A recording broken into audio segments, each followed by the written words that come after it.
Assalamualaikum warahmatullahi wabarakatuh. Oke kan kawan, pada kesempatan kali ini saya akan membuat cairan yang dibutuhkan oleh tanaman, di mana cairan tersebut yaitu cairan VOC, ya kan pupuk organik cair yang diberikan secara berkala pada tanaman yang kita budidayakan. Nah, alasan saya menggunakan VOC sebenarnya yaitu karena yang pertama yaitu ngirit biayanya, yang kedua menambah performa dari tanamannya, dan yang ketiga pupuk VOC tersebut ya ramah lingkungan, baik bagi tanah kita dan meningkatkan kesuburan tanah kita, kan kawan, semacam itu, bahkan lebih. Dan bahan-bahan yang kita pergunakan untuk pupuk VOC yaitu adalah daun turi, ya kan kawan, daun turi muda dan daun singkong muda. Mengapa saya pergunakan daun turi muda dan daun singkong muda? Sebenarnya ya kan kawan, daun singkong maupun daun turi, apapun itu tanamannya, itu menurut saya merupakan sebuah unsur yang dimana mengandung zat-zat yang dibutuhkan oleh tanaman yang kita budidayakan. Nah, unsur yang terdapat pada daun turi maupun daun singkong ataupun yang lainnya itu sebenarnya unsurnya hampir sama yang dibutuhkan oleh tanaman yang kita budidayakan, sehingga kita menggunakan bahan dedaunan tersebut ya. Tujuannya apa? Tujuannya agar ketika kita menjadikan bahan tersebut sebagai pupuk, ketika itu pula kita aplikasikan ke tanaman, maka yang terjadi adalah tanaman tersebut mudah menyerapnya karena kandungan yang terdapat pada pupuk VOC tersebut sama dengan kebutuhan dari tanaman yang kita budidayakan. Lalu yang kedua, alasan saya menggunakan bagian pucuk, bagian daun tapi bagian pucuk itu sebenarnya yaitu karena bagian pucuk merupakan bagian yang menurut saya yang steril, ya. Biasanya bagian pucuk itu tidak terserang penyakit. Nah, ketika bahan pupuk organik yang kita pergunakan itu tidak terserang penyakit, otomatis ya bahan organik tersebut itu pastinya akan tidak berefek pada tanaman yang kita budidayakan, ya.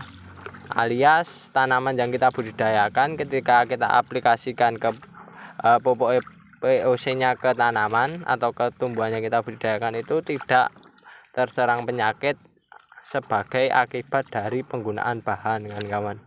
Nah, semacam itu.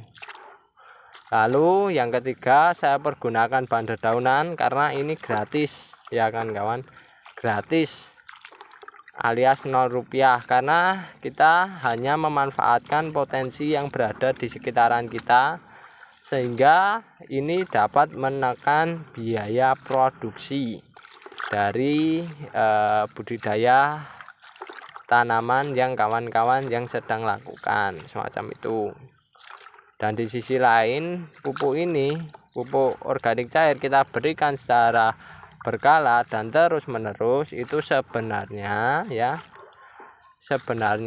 bisa memaksimalkan performa dari tumbuhan yang kita budidayakan, dan itu terbukti dari kita menggunakan pupuk VOC pada budidaya tanaman cabai keriting, di mana pada budidaya cabai tersebut ya itu saya mengalami yang namanya keriting daun, dan daun itu mengkerut, ya kan kawan. Nah, setelah saya pergunakan pupuk VOC ini kemarin, ya, hasil daun ini ya, daun turi dan daun singkong itu kemarin tanamannya itu sudah mulai muncul tunas kembali, membaik kembali, dan sudah berbunga kembali kan kawan. Bahkan bunganya itu juga banyak kan kawan, sehingga dengan penggunaan pupuk semacam ini menurut saya sangat membantu sekali ya kan kawan, sangat membantu sekali dalam proses budidaya itu. Lalu alasan kita menggunakan daun juga ini, untuk kita menggunakan daun ini sebenarnya pembuatan pupuk organik ini cukuplah mudah, tidak perlu menggunakan teknik yang sulit. Beda kalau kan kawan membuat pupuk ya sama kayak pupuk kimia kayak gitu, nah itu biasanya kan sulit mencampur jumlahnya, dosisnya, nah itu kan sangat sulit, bahkan nantinya kalau tidak tepat itu malah dapat merusak tanaman yang dibudidayakan. Sedangkan pupuk organik cair ini itu cara pembuatannya itu sangat memudahkan para petani kan kawan. Cukup diremat-remat kayak gini, diremes-remes kayak gini, hingga airnya ini berubah menjadi kehijauan kayak gini ya, sampai hijau kan kawan ya. Ini berapa lama meremasnya itu tidak berpengaruh ya, karena mau lama tidak masalah, bentar juga tidak masalah. Yang penting parameternya adalah daunnya airnya itu berubah menjadi kehijau-hijauan ya kan, alias sari-sari dari daun ini keluar semua kan kawan. Ini kita pergunakan sebagai pupuk organik cair semacam itu.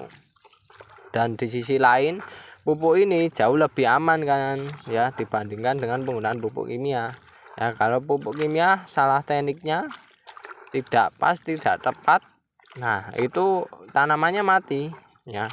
Kalau ini kanan pupuk POC ini kelebihan ya, misalnya wah kelebihan dosisnya, tidak masalah kan kawan, tidak mati kan kawan tanamannya, asalkan dalam pemberiannya itu tidak diberikan secara murni, dalam artian langsung pupuk POC, full pupuk POC ya, tanpa diberi air. Nah itu kemungkinan untuk mati ada. Tapi kalau kan selalu encerkan terlebih dahulu dengan penggunaan air ya, meskipun dosisnya agak berlebih, itu tidak masalah kan kawan ya. Tapi saran kami lebih baiknya kan kawan dalam budidaya itu dosisnya sesuai saja, nggak usah berlebih, karena dengan dosis yang sesuai tanaman itu akan pertumbuhannya juga sesuai.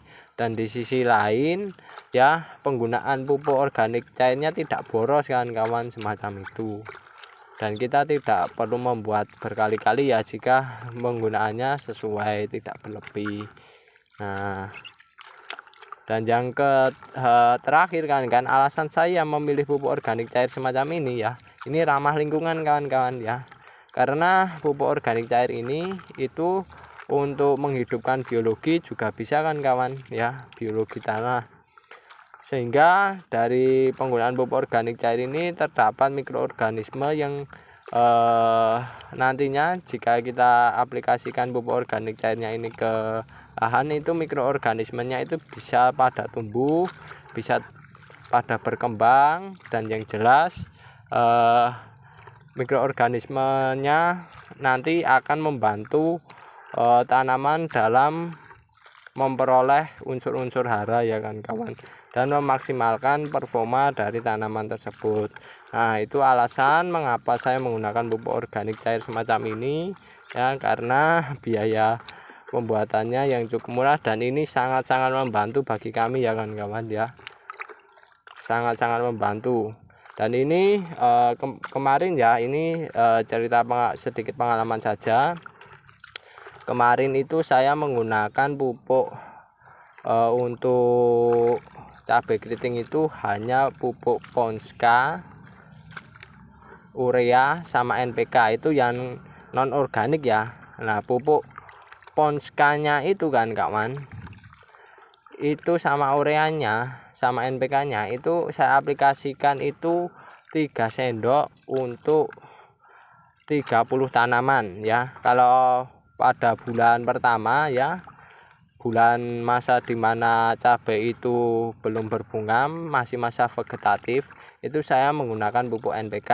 Kalau pengalaman yang kami lakukan itu menggunakan NPK, itu dosisnya 3 sendok untuk 30 tanaman. Pada waktu itu saya belum menggunakan pupuk organik cair pada waktu itu, tapi kalau kan mau menggunakan pupuk organik cair ya tidak masalah, itu malah tambah bagus. Lalu setelah itu pengalaman saya setelah penggunaan pupuk NPK masa vegetatif, masa generatifnya saya turunin lagi dengan penggunaan pupuk Ponska dan ureanya 1, Ponskanya 5, saya campur kayak gitu ya. Dosis pemberiannya itu 3 sendok dan itu saya tambah pupuk organik cair. Alhamdulillah untuk hasil dan keuntungannya ya masih untung dan tidak rugi kan kawan. Itu 3 sendok untuk 30 tanaman loh kawan-kawan, itu sangat ngirit sekali. Dan itu pemberiannya hanya saya berikan setelah dilakukan namanya pemanenan. Setelah pemanenan saya berikan 1 kali itu doang. Lalu perawatan selanjutnya hanya kita berikan pupuk POC semacam ini sama kohe saja sudah bagus kan kawan ya, sudah bagus sekali ya. Dan itu kita lakukan hingga saat ini kan kawan ya. Dan kita analisis mengenai biaya produksi, keuntungannya itu sangat-sangat menguntungkan dan tidak rugi kan kawan jika menggunakan pupuk organik cair semacam ini. Karena apa, kalaupun rugi ya ini biayanya cuma 0 rupiah ya kawan-kawan, 0 rupiah tanpa beli bahan ya kan.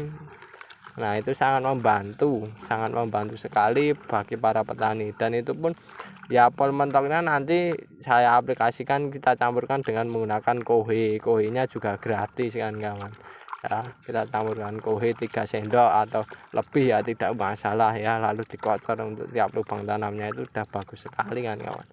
Dan itu sangat-sangat subur dan sangat-sangat membantu para petani Indonesia. Oke kawan, itu dulu informasi mengenai kegiatan saya kali ini. Semoga kalian bisa mengambil hikmahnya, manfaatnya, dan meninggalkan sisi negatifnya. Jika ada kekurangan maupun kesalahan dalam pembuatan video kali ini, kami mohon maaf yang sebesar-besarnya. Oke, saya akhiri. Wassalamualaikum warahmatullahi wabarakatuh.